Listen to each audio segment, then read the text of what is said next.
ព្រះអង្គអាសូរ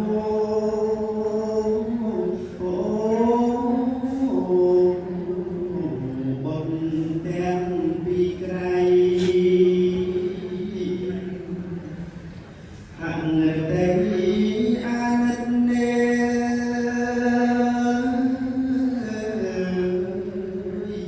ហើយថ្លែងប្រាប់បុណ្យថា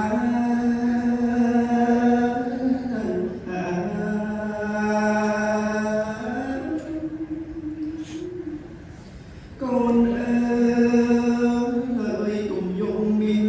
កំសត់នេ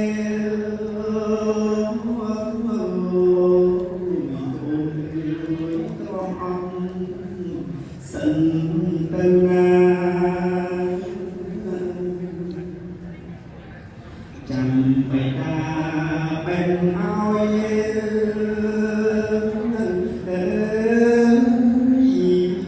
កូនស្ងួតពី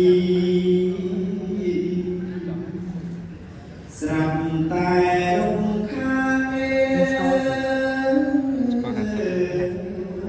បន្ទន់ពេកបង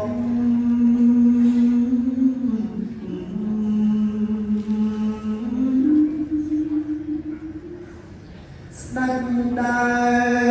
រពីព្រឹកដល់ថ្ងៃរសៀលលេចេះជ្រាលបានដល់តាមប្រាថ្នាព្រះអង្គឡើងទៅគង់នៅសាលាបន្ត្រី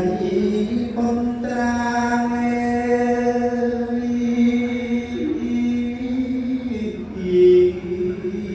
នឹងមហេ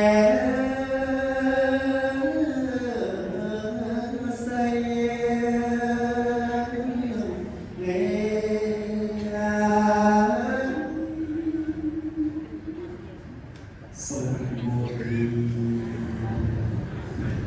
សូម